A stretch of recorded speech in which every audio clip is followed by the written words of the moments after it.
Haïti.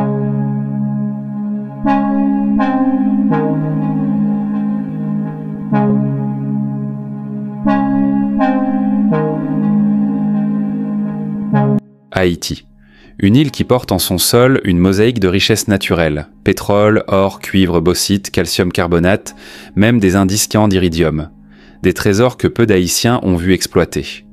Un pays souvent montré comme pauvre, instable, mais qui en vérité recèle un potentiel gigantesque. Et pourtant, malgré ces trésors, Haïti demeure le pays le plus pauvre de l'hémisphère occidental. Pourquoi ? Dans ce documentaire, nous allons lever le voile sur un mystère vieux de plus d'un siècle, un pays riche sur le papier, mais enchaîné dans la réalité. Vous allez découvrir, premièrement, comment Haïti pourrait avoir exploité ses richesses naturelles, du pétrole à l'or, du cuivre à la bauxite, mais a été empêché. Deuxièmement, comment chaque fois que Haïti tente de reprendre son destin en main, une force étrangère revient pour stabiliser, mais s'impose. Troisièmement, pourquoi les grandes puissances, et surtout les États-Unis, sont accusés d'être à la fois la source du problème et la promesse de la solution. Et enfin, comment Haïti peut, avec connaissance, unité et transparence, transformer cette richesse potentielle en souveraineté réelle. Peu de gens le savent, mais les profondeurs du sol haïtien abritent un secret enfoui depuis des décennies, le pétrole. Selon plusieurs études géologiques réalisées au cours du siècle dernier, Haïti partage la même nappe pétrolière que le Venezuela, l'un des plus grands producteurs de pétrole au monde. Si cette richesse avait été exploitée, Haïti aurait pu devenir une puissance économique des Caraïbes. Mais l'histoire en a décidé autrement. Et normalement, Haïti devrait être un des pays les plus riches au monde parce qu'ils sont sur les mêmes réserves pétrolières que le Venezuela. En fait, c'est la même nappe. Sauf que les États-Unis ont décrété que c'était leur stock stratégique. Donc, les Haïtiens n'ont pas le droit d'exploiter leur... Ce que ce spécialiste explique ici n'est pas une simple théorie. Depuis les années 1970, plusieurs études américaines et haïtiennes ont confirmé la présence d'importantes ressources pétrolières dans la région du plateau central, des Gonaïves, du nord-ouest et même au large de nos côtes. Mais chaque fois qu'une initiative locale ou étrangère voulait explorer ou extraire ce pétrole, des obstacles politiques, diplomatiques ou sécuritaires apparaissaient, comme par hasard. Imaginez un instant, si Haïti avait pu exploiter ce pétrole, le pays aurait eu les moyens de construire des routes modernes, des hôpitaux dans chaque commune, des écoles gratuites et de payer dignement ses fonctionnaires. Mais les puissants du monde ont d'autres plans. Depuis des décennies, certains États considèrent dans les réserves pétrolières des Caraïbes comme leur stock stratégique. Cela veut dire qu'ils ne veulent pas que ces pays utilisent de leurs propres ressources pour garder le contrôle sur le marché mondial de l'énergie. Tiens, cette réalité est une blessure ouverte. Comment un peuple qui a été le premier à se libérer de l'esclavage, le premier à proclamer son indépendance, peut-il encore vivre prisonnier d'un système économique qu'il ne contrôle pas ? Ce n'est pas seulement une question de politique ou d'économie, c'est une question de dignité. On dit souvent qu'Haïti est pauvre. Non, Haïti n'est pas pauvre. Haïti est riche, mais sa richesse est confisquée. Et quand un pays riche ne peut pas exploiter ses richesses, il devient dépendant. Dépendant de l'aide étrangère, dépendant des prêts, dépendant des forces dites amies. C'est ainsi que commence l'engrenage, les occupations, les interventions, les missions humanitaires. Dans la deuxième partie, nous verrons comment, depuis 1915, les États-Unis reviennent sans cesse sur le sol haïtien, toujours avec les mêmes promesses, mais souvent avec les mêmes résultats. Dans la première partie, nous avons vu comment Haïti, un pays riche en ressources, s'est retrouvé appauvri à cause de décisions venues d'ailleurs. Mais la richesse du sous-sol n'est pas le seul domaine où le pays a perdu sa souveraineté. Même notre sécurité, notre droit à vivre sans peur, dépend aujourd'hui de puissances étrangères. Et selon beaucoup d'Haïtiens, la première de ces puissances, c'est encore une fois les États-Unis. En octobre dernier, un journaliste américain a posé une question simple à l'ambassadeur des États-Unis en Haïti. Que font concrètement les États-Unis pour appuyer la sécurité en Haïti ? Interview du journaliste américain avec l'ambassadeur États-Unis. Beaucoup d'Haïtiens demandent quelles actions concrètes les États-Unis posent pour appuyer leur déclaration. Que leur répondrez-vous? C'est une excellente occasion d'expliquer pourquoi la sécurité d'Haïti est importante pour les États-Unis. Une Haïti sécurisée permettra d'interrompre les trafics de drogue, d'armes et d'êtres humains. Le 17 octobre, les États-Unis ont sanctionné Campesano et Dimitri Era pour leur soutien et leur implication dans l'organisation terroriste Vivre Ensemble.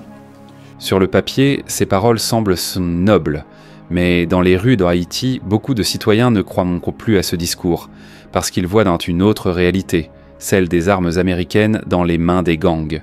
Haïti est officiellement sous embargo d'armes. Le gouvernement ne peut pas acheter d'équipements militaires librement, et pourtant, chaque jour, de nouvelles armes apparaissent sur le marché noir. Des fusils d'assaut, des munitions, des gilets pare-balles, tous venant des États-Unis. Ce sont souvent des armes achetées légalement dans des États américains, puis expédiées illégalement vers les ports haïtiens à travers des réseaux de trafiquants. Alors que le gouvernement ne peut pas se défendre, les criminels, eux, se servent. Voilà pourquoi, pour beaucoup d'Haïtiens, les États-Unis sont à la fois le pompier et le pyromane. Et ce double discours ne s'arrête pas à la sécurité. Même la politique du pays semble souvent décidée à Washington plus qu'à Port-au-Prince. L'ancien président René Préval en avait parlé ouvertement. Il racontait comment, après une élection générale, un représentant américain l'avait appelé pour le forcer à quitter le pouvoir, afin d'imposer un autre président au peuple haïtien. Discours de René Préval. Un représentant américain m'a téléphoné.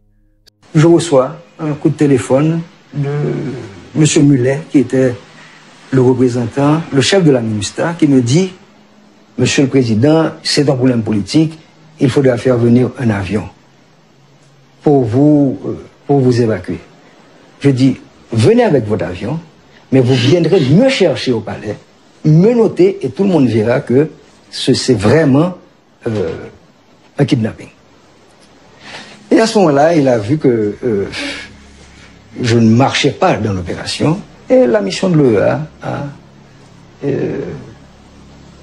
donné les résultats. Et lorsque la mission est venue, j'ai fait venir ce monsieur. Je lui ai dit, le problème est résolu. Il m'a dit, non, le problème n'est pas résolu, parce que si l'EA ne va pas dans le sens des recommandations de la mission américaine, nous n'allons pas accepter le résultat des élections. Je lui dis, mais quel que soit le candidat qui passe, il passe. Il dit, oui, mais nous ne voulons pas de ce résultat-là. Je lui dis, mais pourquoi vous faites des élections? Ce témoignage résume ce que beaucoup d'Haïtiens ressentent, qu'Haïti n'est pas maître de son destin, que ses dirigeants sont souvent choisis, non pas par le peuple, mais par des puissances étrangères, que même quand un gouvernement essaie d'être indépendant, il finit isolé, affaibli ou renversé. Et chaque fois, on nous dit que c'est pour notre bien. Dans les médias internationaux, on présente souvent les États-Unis comme les sauveurs d'Haïti.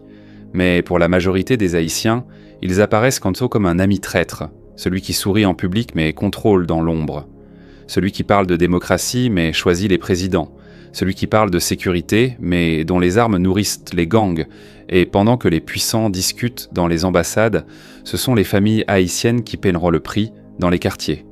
Dans la troisième partie, nous allons revenir sur plus d'un siècle d'occupation et d'intervention étrangère.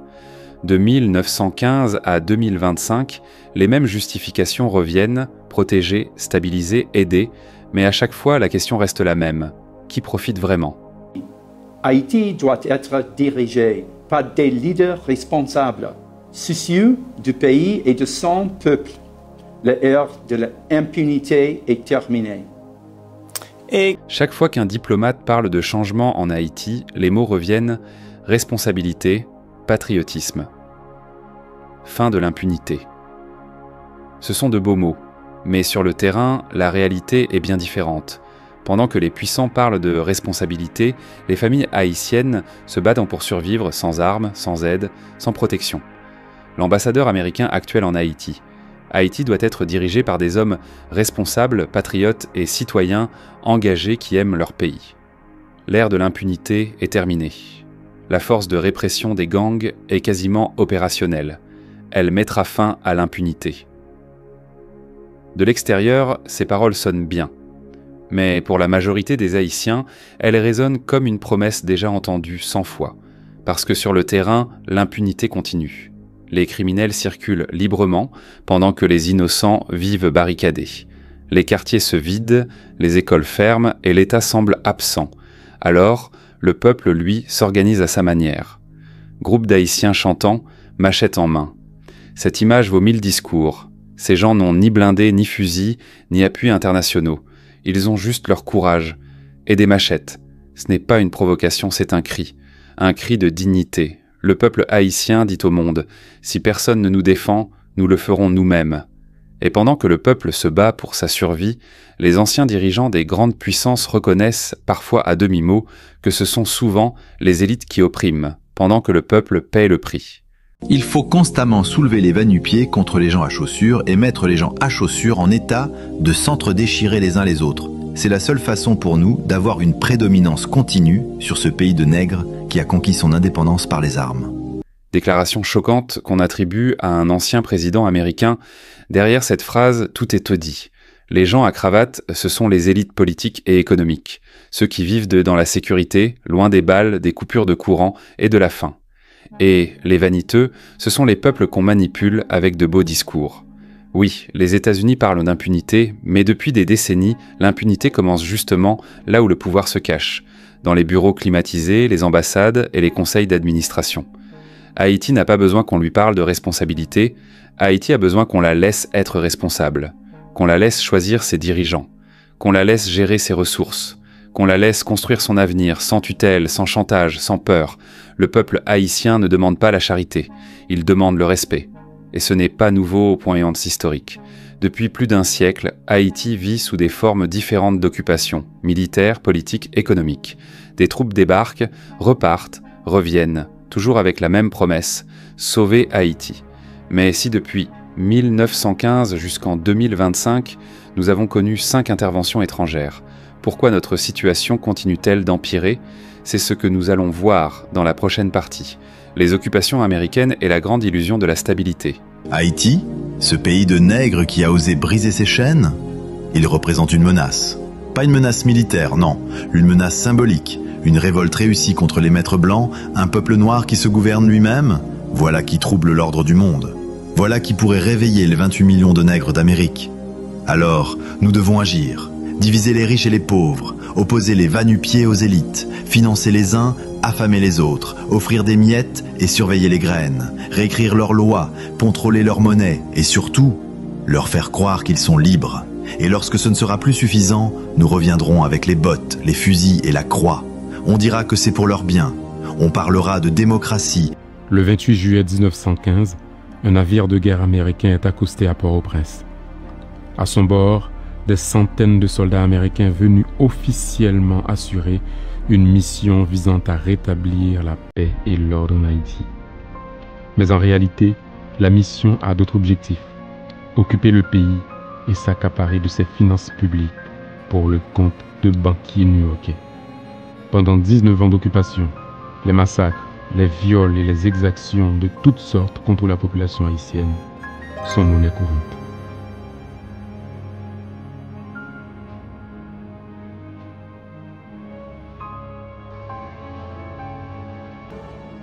À leur débarquement, les Marines ne rencontrent aucune résistance, sauf un pauvre soldat du nom de Pierre Sully, voulant défendre son pays, refuse d'obéir aux ordres des Marines qui lui ordonnent de déposer les armes et de vider les lieux. Il sera froidement abattu. William Caperton, l'amiral américain en charge de l'opération, procède alors au déploiement rapide de ses troupes dans la capitale. En s'emparant d'abord des points stratégiques et des bâtiments symboliques, casernes, ports, bureaux des douanes et des contributions, palais présidentiels et locaux abritant les ministères et les tribunaux. À partir du mois d'août 1915, l'occupation s'étend aux villes portuaires du pays. Et bientôt, les Américains prennent le contrôle total de l'État. Le président du Sénat, Philippe Sudre d'Artignave, accepte d'être installé par l'occupant à la présidence de la République. Les entreprises américaines débarquent dans l'île à la suite des militaires américains et s'approprient des maigres ressources du pays. Franklin Delano Roosevelt, à ce moment-là secrétaire adjoint à la marine américaine, rédige une nouvelle constitution pour l'État haïtien. Une constitution libérale qui permet désormais aux étrangers de posséder des terres en Haïti, ce qui avait été interdit depuis 1804, après la proclamation de l'indépendance par Jean-Jacques Dessalines. Au départ, les députés haïtiens refusent de ratifier cette nouvelle constitution. Les soldats américains pénètrent dans l'enceinte de l'Assemblée nationale, chassent les parlementaires contestataires et font voter leur constitution par la force. Un fonctionnaire américain appelé conseiller est placé à la tête de chaque administration. Le gouvernement fantoche d'Haïti, qui a été installé par l'occupant, n'a aucun pouvoir réel. Ce sont les conseillers américains qui décident de tout et qui auront la main sur la collecte des revenus et le dernier mot sur chaque dépense. Depuis plus d'un siècle, le mot sécurité est devenu la clé de toutes les portes. Chaque fois qu'Haïti traverse une crise, une puissance étrangère s'avance et dit « Nous venons pour vous aider ». Mais dans l'histoire, l'aide n'a jamais été gratuite. Derrière chaque débarquement, il y a eu une intention. Derrière chaque promesse, un intérêt caché. 1915, première occupation américaine, 1915 à 1934. Tout commence le 28 juillet 1915. Des soldats américains débarquent à Port-au-Prince après l'assassinat du président Wilbrand Guillaume Sam. Officiellement, ils viennent rétablir l'ordre et protéger les étrangers. En réalité, ils viennent prendre le contrôle du pays. Pendant 19 ans, Haïti a vécu sous administration étrangère. Les Américains ont pris le contrôle des douanes, de la Banque nationale, de la gendarmerie et même de la Constitution. Ils ont supprimé la loi qui interdisait aux étrangers de posséder la terre haïtienne. Résultat, notre indépendance politique existait encore sur le papier, mais plus dans la réalité. Beaucoup d'Haïtiens considèrent cette première occupation comme la racine de nos malheurs modernes. C'est à ce moment-là qu'a commencé le modèle de dépendance. Un pays riche en ressources, dirigé à distance par ceux qui disent vouloir l'aider. En Haïti, sa victoire éclatante n'a pas duré. Moins d'un an après son élection, il est renversé par le putsch militaire du général Raoul Cedras. Depuis 3 ans, il vit en exil à Washington, d'où il prépare le jour de son retour. Un jour qui est maintenant proche, grâce à l'intervention de la force militaire de plus de 16 000 soldats américains en Haïti. C'est toujours triste quand on se penche sur des cadavres, mais au-delà de la tristesse, tout en partageant la peine des parents et amis, nous marchons vers le retour et nous insistons sur le désarmement. Il faut désarmer les terroristes, il faut désarmer ceux-là qui jouissent de l'impunité totale pour dynamiser la réconciliation et bâtir un état de droit. 1994, opération Uphold Democracy. Presque 80 ans plus tard, les bottes étrangères reviennent fouler notre sol. En 1994, les États-Unis interviennent à nouveau, cette fois pour rétablir la démocratie, après le coup d'État contre le président Jean-Bertrand Aristide. Cette fois, le langage a changé. On ne parle plus d'occupation, mais de mission humanitaire. On dit venir pour défendre la démocratie. Mais après le départ des troupes, la démocratie n'a pas duré. Les inégalités ont augmenté, la corruption aussi.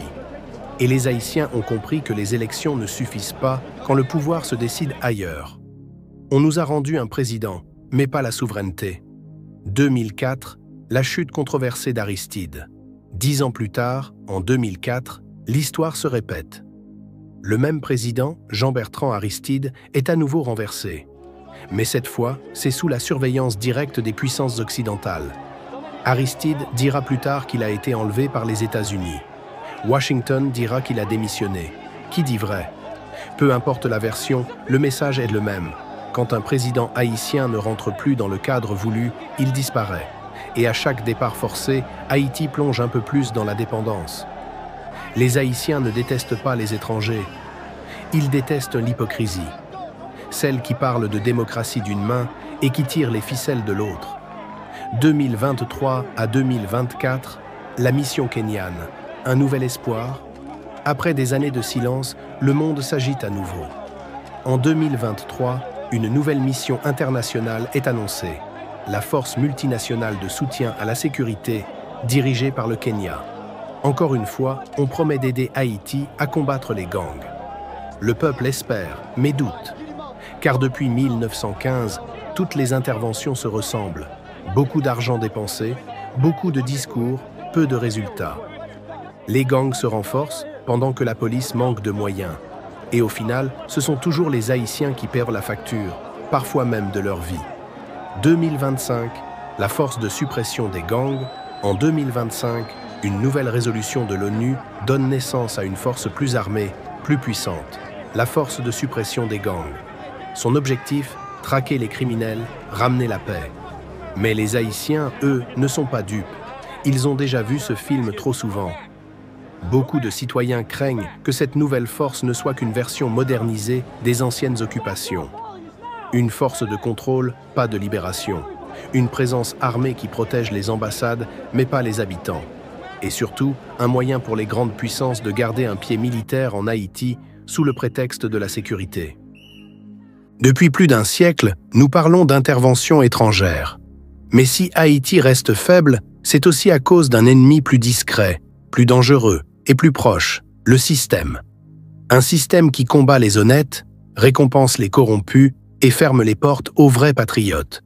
Un système qui préfère l'obéissance à la compétence, la flatterie à la vérité. Ce n'est pas seulement la faute des étrangers, c'est aussi celle des Haïtiens qu'ils ont choisis. Parmi les rares voix lucides qui ont essayé de réveiller ce pays, il y avait le professeur Leslie François Saint-Roch Manigat, un homme de science, un intellectuel, un patriote. Il n'a dirigé Haïti que quelques mois parce que, comme il le disait lui-même, le système ne veut pas des gens honnêtes, il les combat et les détruit. Pas seulement la problème, l'ignorant ne peut résoudre les problèmes complexes de gouvernement d'un pays dans le monde d'aujourd'hui. Les compétences ne coupent pas les rues dans ce pays. C'est entendu. Mais c'est pire encore. C'est les compétences alliées à l'honnêteté. Car quand les compétences s'associent à la corruption, ce pays meurt plus vite. Car on est des hommes intelligents et compétents qui savent comment rendre ce pays exsangue et moribond. C'est la raison pour laquelle, quand nous parlons de ressources humaines, c'est la compétence alliée à l'intégrité. Oh, je vais dire une chose. Dans ce pays, ce qu'on a réussi à faire, c'est marginaliser les hommes compétents et les hommes de bien, les hommes de savoir et de bien en même temps. Mais attention, je vais plus loin encore. Non seulement on les a marginalisés, mais on les a intimidés. Le système les a intimidés. Aujourd'hui, quand on a un homme de bien, un patriote, un homme compétent, qu'on approche pour le service public, il vous dit, oh, je ne vais pas rentrer dans le bagage ça. Oh, mon cher, ah non, je ne vais pas dans le bagage ça. Et pourtant, c'est une exigence de bien commun. Le pays ne sera pas sauvé tant que nous n'aurons pas au pouvoir une équipe d'hommes compétents, intègres, avec le sens du bien commun et patriotes. Il faut des patriotes au pouvoir, c'est-à-dire des gens qui soient capables de faire passer leur intérêt privé après l'intérêt national, quand l'intérêt national est la loi suprême. Alors c'est à nous à promouvoir l'intérêt national. C'est pas l'Américain qui va le faire pour nous, c'est pas l'étranger qui va le faire pour nous. L'étranger peut avoir de la commisération pour nous, peut nous donner une aide, mais c'est à nous à concevoir et à réaliser le bien commun national. Pour cela, il faut être patriote, car dans ce pays, vu l'état de ce pays, si on n'est pas patriote, on abandonne. Président Manigat, ou gagne pile connaissance, ou fait un pile étude, est-ce que soutenons l'autre pays ou pensez au tabon meilleur destin? Définitivement. Donc vous regrettez côté vivre en Haïti? Non, ah non, c'est un choix. Je paie le coût de mon choix patriotique. Comprenez-le bien, nous avons chez nous un problème. On apprécie et ne regrette les hommes de valeur qu'après leur mort. Ces mots résonnent encore aujourd'hui comme une vérité amère. Dans ce pays, plus un homme est compétent, plus il est marginalisé. Les vrais patriotes sont écartés, ridiculisés, parfois menacés. Le pouvoir préfère s'entourer de complices plutôt que de conscience. Voilà pourquoi chaque gouvernement répète les mêmes erreurs. Les dirigeants changent, mais le système, lui, reste le même.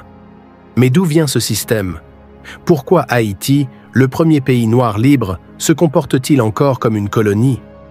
La réponse, beaucoup de penseurs la trouvent dans un mot simple, l'éducation. Si tu contrôles l'éducation, tu vas contrôler le pays et le peuple, tu vas contrôler la religion et tu vas contrôler l'avenir. Je reprends cette citation.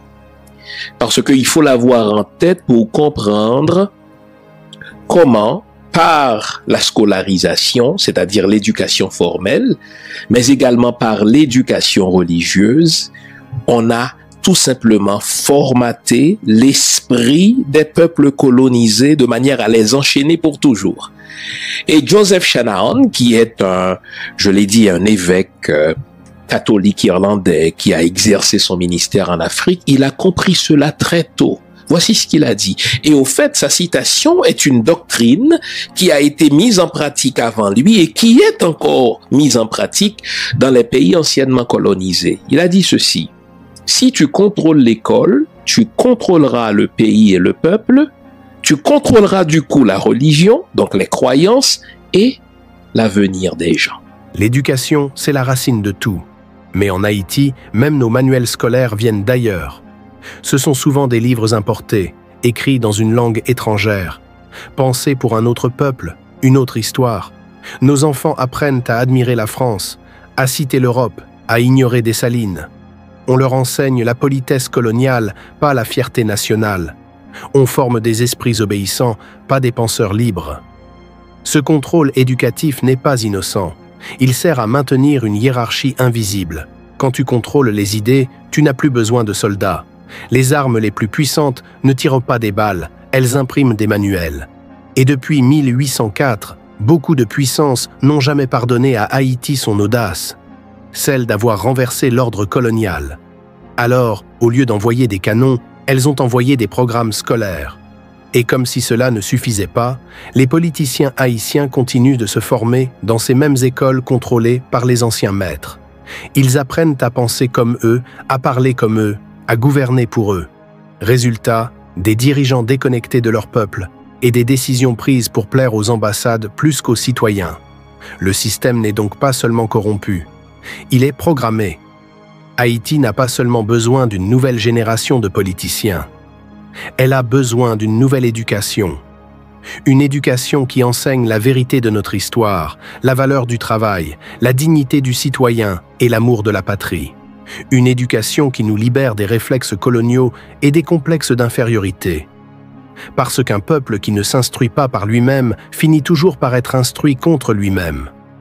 Et pendant que nous nous battons contre nous-mêmes, d'autres puissances avancent leurs pions. La guerre qui se joue aujourd'hui n'est pas seulement une guerre d'armes, c'est une guerre d'influence, d'économie et de ressources. Au cœur de cette bataille mondiale, 3 acteurs principaux, les États-Unis, le Venezuela et la Chine. Et Haïti, sans le vouloir, est pris dans leur champ de guerre. Depuis l'assassinat du président Jovenel Moïse, Haïti traverse la plus brutale des tempêtes.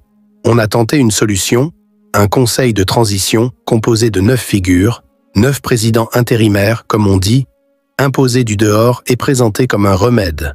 Mais derrière le remède, beaucoup voient une ordonnance écrite ailleurs. Qui a choisi ces 9? Qui les a imposés? Et qui tient encore le pouvoir aujourd'hui? On nous a imposé un gouvernement de 9 présidents, CPT.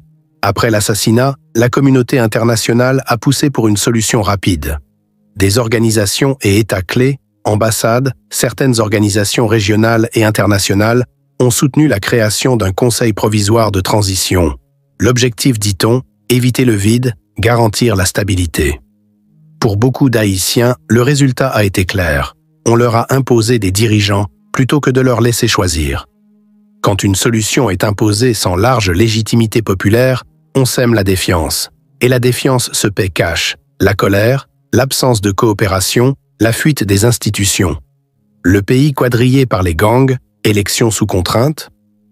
Aujourd'hui, une grande partie du pays est sous le contrôle de groupes armés. Certains estiment près de 70% du territoire urbain. Et pourtant, on exige des élections générales en moins de 60 jours. Qui peut organiser des élections dans des villes où les habitants ont peur de sortir? Qui peut garantir un scrutin libre si des quartiers entiers sont sous la menace des balles? Exiger une élection sous 60 jours, c'est demander à un peuple blessé de courir un marathon sans entraînement. Les élections ne sont pas que des bulletins, elles demandent sécurité, infrastructure et confiance. Les citoyens honnêtes vivent dans la peur du système. Les gens qui veulent le bien du pays se taisent. Ils ont peur. Peur d'être ciblés, humiliés, marginalisés. Le système n'attaque pas toujours par les armes. Parfois, il tue la réputation, la carrière, la chance de servir. Les honnêtes demeurent dans l'ombre, tandis que les médiocres gravitent vers le pouvoir. La communauté internationale, distributrice du pouvoir, ami traître. Voici le cœur du paradoxe. La communauté internationale distribue aujourd'hui le pouvoir en Haïti. Elle finance, conseille, pousse pour des gouvernements, donne le feu vert pour des forces étrangères. Mais beaucoup voient cette même communauté comme responsable d'une part des problèmes, d'où l'image du ami traître. Elle montre la main qui donne, mais la même main a parfois armé la machine qui détruit. Enrichissement, analyse à partir des parties précédentes. Quand on relit tout ce qu'on a vu, les richesses naturelles confisquées, les occupations qui reviennent, les contrats privés, les armes qui circulent, le système qui élimine les compétents, l'éducation captée par d'autres, on voit une stratégie qui ressemble à une politique d'asservissement douce. Contrôler les ressources, contrôler les élites qui gouvernent, contrôler l'éducation et l'esprit public, et intervenir militairement si nécessaire. Le résultat, un peuple pauvre, divisé et manipulé. La déclaration dramatisée, mise en garde et option. Certaines phrases fortes circulent dans les esprits et les réseaux. Vous avez entendu une déclaration puissante qui dit, mot pour mot, qu'il faut réveiller les masses, diviser riches et pauvres, offrir des miettes, et quand cela ne suffit plus, revenir avec les bottes, les fusils et la croix. Et on dira que c'est pour leur bien. Tout converge vers une vérité simple. Haïti est pris dans un jeu où il est souvent l'objet, rarement le sujet. Les décisions les plus lourdes se prennent ailleurs. La sécurité se promet, mais la souveraineté se perd. Les élections se programment, mais la liberté se calcule à la marche. Mais ce film n'est pas une plainte sans issue. Si Haïti est aujourd'hui l'objet d'intérêt et d'intervention, elle reste et restera un peuple debout.